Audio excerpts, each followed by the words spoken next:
creo que la vida de Cristo realmente lleva un triunfo infalible, pero no sin que antes vencer el egoísmo. Obviamente, el llamado es muy claro. El que quiere seguirme debe negarse a sí mismo, negar la vida que está en el yo. Esta vida realmente que la serpiente antigua introdujo al primer hombre. Lo que pueda hacer para nosotros va a depender de la disposición que tengamos hacia Dios. Jesús dijo a sus discípulos: si alguno quiere venir en pos de mí, niegues a sí mismo.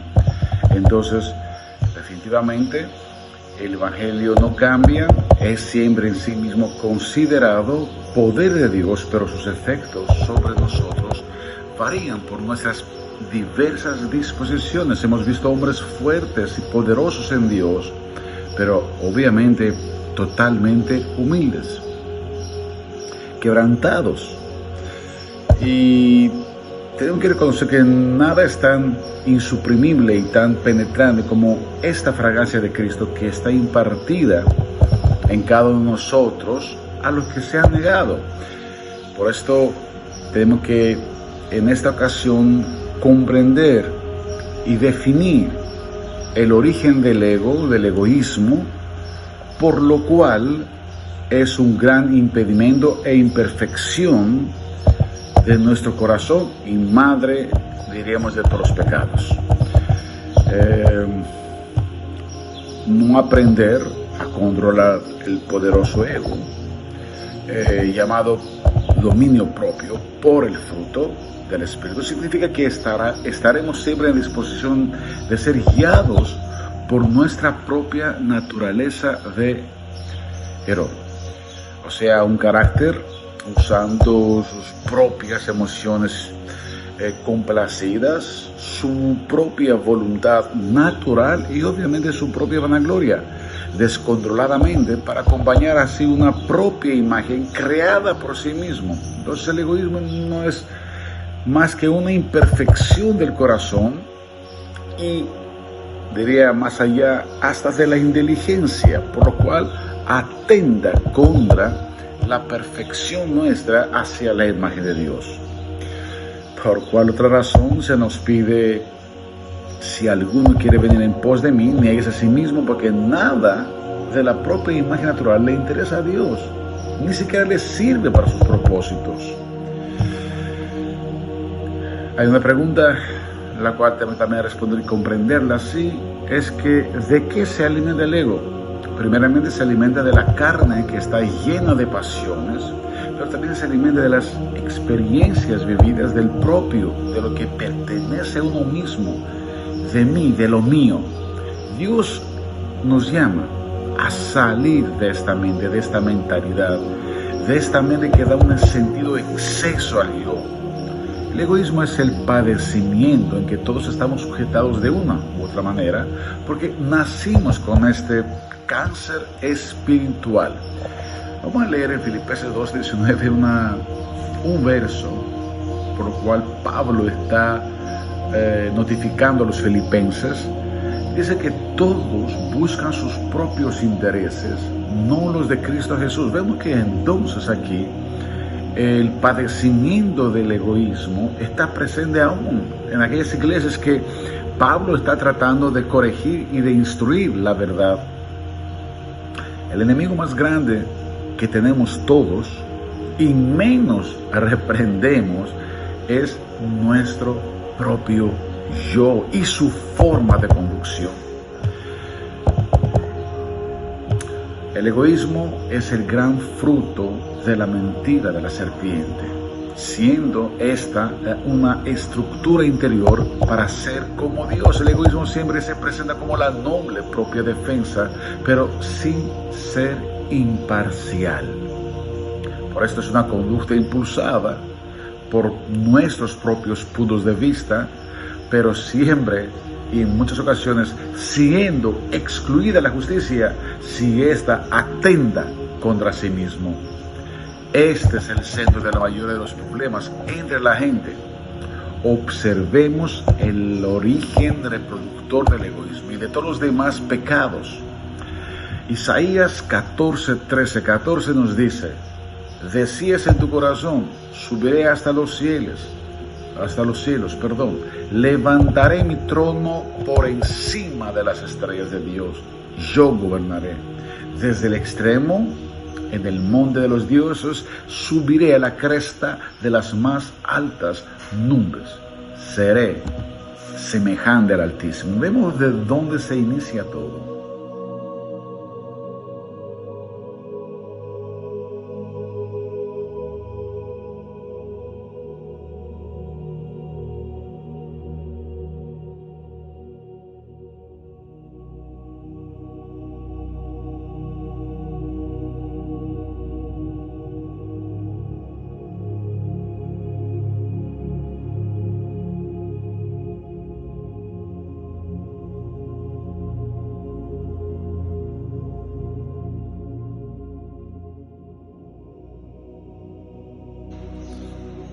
Dice que el hombre natural no acepta las cosas del Espíritu de Dios porque para él son necedad.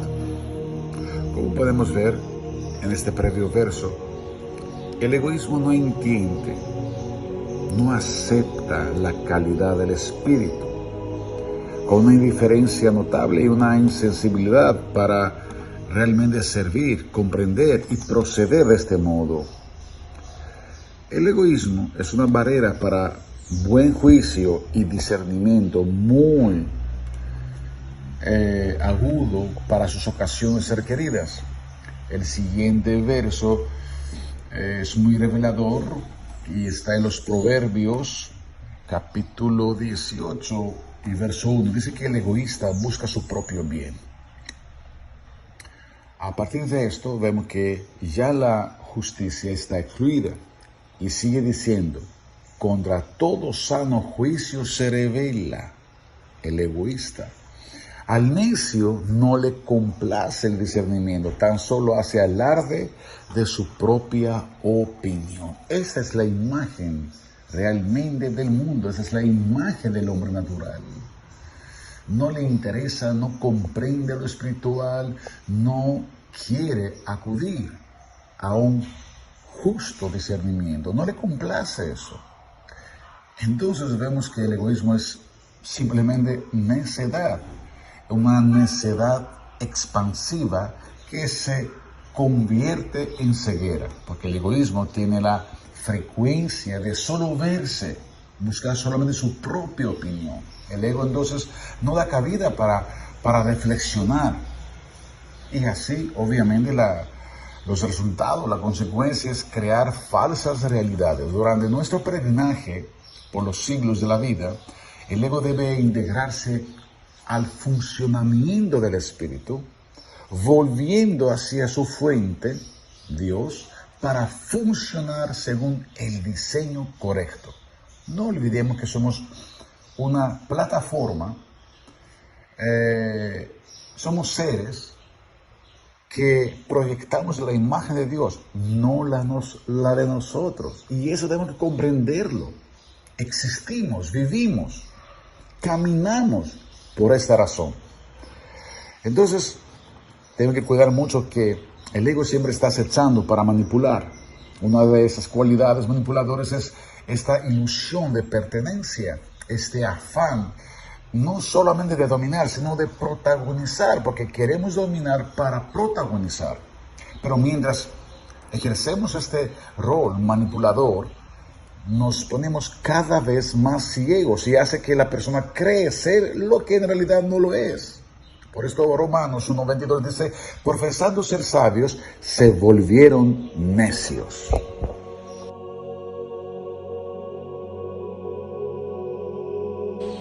Pues el mal que no quiero, eso practico, y si lo que no quiero hacer, eso hago, ya no soy yo el que lo hace. Aquí observamos esta dualidad de nuestro ser, porque yo en mí, es decir, en mi carne, eso hago, y ya no soy yo el que lo hace. Entonces vemos que hay una alteración en nuestro ser que precisamente es este yo natural como otra auténtica persona que piensa, siente, actúa y tiene sus propios objetivos y es capaz de crear las condiciones adecuadas para que su objetivo se cumpla. No podemos hacer lo que deseamos, significa que nuestro egoísmo continuamente nos extravía y no hacemos la voluntad de este yo supremo que es del espíritu, pues estos se oponen uno al otro. El ego todo el tiempo tiene un falso sentido de identidad y lleno de temor por supervivencia y seguridad. Necesitamos examinarnos en este punto. El egoísmo se denomina la actitud de que manifiesta un excesivo amor y cuidado por sí mismo. Los siguientes versos nos revelan todo lo que el egoísmo es en su pura realidad, amadores de sí mismo. Según a Timoteo 3:2 dice, porque habrá hombres amadores de sí mismos. Y dice, avaros, vanidosos, ingratos, soberbios, amadores de los deleites más que de Dios. Todo esto vemos que precisamente exalta este propio amor.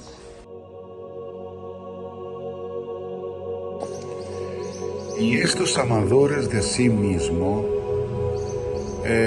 no es otra conducción que la misma egolatría, que siempre será manifestada a través de la avaricia, de la vanidad, de la ingratitud, del propio interés, del individualismo, idolatrías encubiertas que se puede conocer por ser camuflada de una defensa, diríamos, natural para sí mismo. Por esto las hijas gemelas mayores del egoísmo son orgullo y envidia que se posee por este espíritu humano. El ego envidioso no es otra cosa relacionado con sentimientos de individualismo, resistiendo a la opinión de Dios, la gracia de Dios, convirtiéndose en una rebeldía contra Dios. Y ahí, precisamente, todos aquellos que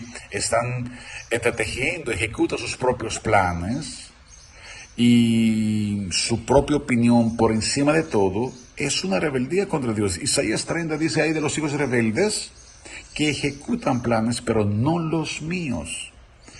Y hacen alianza, pero no según mi espíritu. Vieron que la conducción que estamos hablando del egoísta es algo que va contra el yo purificado, que es por el Espíritu de Dios, y obviamente planes que no son de Dios, de este yo purificado, que es de Dios en nosotros. Hablo de yo purificado, de nuestro yo, porque sabemos que el yo de Dios es puro, pero como para introducirlo a esto, debe haber precisamente una alteración en nuestro ser, quitando el yo carnal, el ego, y poner realmente el ser de Dios. Esta es la unidad que está proclamando el Evangelio de Jesucristo. Por esta causa el egoísmo se encierra en sí mismo y no permite que nada cambie. El egoísmo es un Dios que camina en este planeta, lo sabemos, velando por la forma carnal en cada ciclo de su vida. Entonces, este entendimiento humano suspicaz se apoya en su propio entendimiento, su propia opinión. Por esto Proverbios 3:5 dice, no te apoyes en tu propia prudencia. Ese es el estado que más puede envenenar realmente las mismas raíces del ser humano. El ego suspicaz siempre miente con tan aparente veracidad que parece razonable, clasificando su función por su propia percepción. Ese es el resultado del egoísmo. Dos egoístas, o uno egoísta y otro que no es, que ha logrado triunfar en esa batalla, veremos que el egoísta no echa para atrás. Y por esto siempre tiene la razón porque su función, por su propia percepción, es suspicaz y siempre razona lo suyo. Este alter ego juzga como producto de una propia percepción nacida, sea de su pasado, provocada en esta actuación, provocando esta actuación distorsionada. Y lo que es peor por parte de nuestro ego es que tiene tendencia de crear siempre su propia realidad. Por eso la defiende. Por eso sus experiencias exitosas las llama, esta es la verdadera realidad. Así debe ser, propia percepción. El egoísmo solo mira por sí mismo. La misión del yo carnal es una estructura satánica que enseña que tu opinión, tu yo, es el mismo Dios, en forma que el centro del hombre y la verdadera voluntad que puede actuar libremente es el propio yo. Es donde en realidad nace en nosotros mismos el adorarse a sí mismo en esta forma. Por esto el egoísmo participa en forma deliberada a un endiosamiento que le conduce al sensualismo, que realmente es un placer como razón de ser. Esto se llama satanismo. La mayor parte de la gente no entiende realmente qué es el satanismo, empezando por algunos cristianos que tienen a veces ideas que el satanismo solamente es actos ocultistas, cultos místicos, atmósferas espiritistas.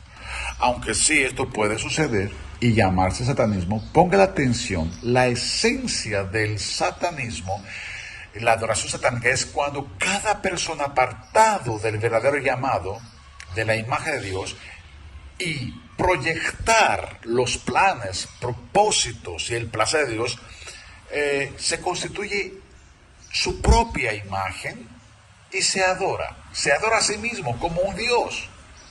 En el satanismo, cada uno es su propio Dios. Su propia idea es lo que vale, por lo cual enfatiza el deseo por exaltar públicamente el ego, percibiendo una condición razonable y libre.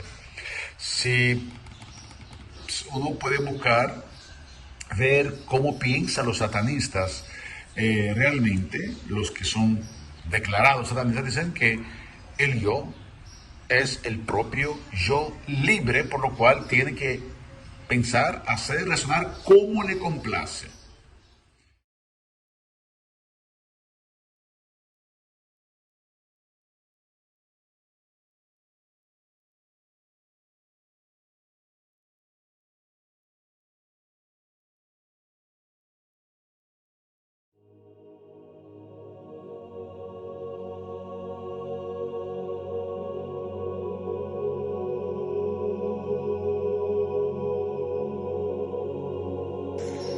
Ahora entendemos que salir de nuestro propio yo no es una simple salida, sino una salida del mismo sistema satánico. Sabe, Señor, que no podemos servirlo, no podemos unirse con Él bajo nuestro yo natural, que no es otra cosa que un ser egoísta. Ahí no divide de seres buenos o seres malos, sencillamente dice, niégate a ti mismo, porque todo lo que hay en ti, aun lo más bueno, es contaminado. Salir de nosotros mismos, negarnos, es una salida de este sistema satánico. El satanismo se basa en la búsqueda de una auténtica voluntad de sí mismo, siendo independiente, individualista para su éxito existencial. Por eso el propósito de la cruz es la liberación de nuestro egoísmo. Y ese es el mensaje de nuestra redención. Salir de nosotros mismos, una mentira que ha sido vigente en muchas almas, de que seremos como Dios si estaremos conducidos por nuestro yo. Por lo tanto, no se trata de aceptar la doctrina del yo, sino de librarnos de su poder y su culpa. El que ama su vida la pierde, y el que aborrece su vida, ¿qué? La conservará. Y lamentablemente vemos personas que están tiempo tras tiempo, jornadas tras jornadas, tratando de salvarse a sí mismo. Y termino con esto. Este mensaje tiene la intención de guiarnos por senderos que profundizan, fortalecen, intensifican y extenderán nuestro gozo y libertad, librándonos de nosotros mismos. Una gran verdad revela revelada está escrita en Marcos 15:29. Dice, sálvate de ti mismo. ¿Recuerdan? Cuando Jesús estaba crucificado y le decían, sálvate de ti mismo y desciende de la cruz. A otro salvó, a sí mismo no se puede salvar. Lo estaban encarneciendo los principales sacerdotes cuando Jesús estaba crucificado. Sálvate a ti mismo. Qué extraño es no tener cuidado de sí mismo, ¿cierto? En nuestra generación, en las anteriores y en todas, vemos que realmente esto es algo tan natural, tan obligatorio, y vemos que el cristianismo viene y nos dice otras cosas. Nos habla de negarse, de perder la vida, ¿cierto? El que ama más otras cosas que el mismo Dios. Entonces, la negación del ego es la firme confianza de un mejor plan que nos conducirá a la totalidad del ser humano. Así entramos a este yo sostenible de Dios, formando la mente del nuevo hombre. No estamos llamados a complacernos a nosotros mismos, ni siquiera a sobrevivir por sí mismos, sino que es obra de Dios para los que triunfaron sobre su egoísmo. Dice que en Él nos movemos, en Él vivimos. Hermanos, en el siguiente verso tenemos un apunte de gran relevancia espiritual. Isaías 42:1 dice, he aquí mi siervo, a quien yo sostengo, mi escogido, en quien mi alma se complace. He puesto mi espíritu sobre él. Cuando leemos la vida de Isaías, vemos que es un hombre que no trató de salvarse a sí mismo en todas las ocasiones por las cuales fue atentado. Entonces vemos que hay una frase para los que no se tratan de salvarse a sí mismo. Dice, a quien yo sostengo, mi siervo. El momento en que usted se vuelve seguidor de Cristo, usted se convierte en un ser que no procura salvar su vida por sus medios egoístas, ni carnales, ni usa encubiertamente astucias para lograr los propios intereses. Toda esta manera de vivir, de sobrevivir, debe quedarse anulada. Si usted quiere que el Señor tome su caso y les exalta. Decía Pablo, somos como ovejas al matadero. Eso significa que nosotros estamos confiando todo lo que va a suceder, y aún en las peores condiciones es realmente una posición de plena confianza que viene el sustentamiento por parte de Dios. Yo creo que en esa jornada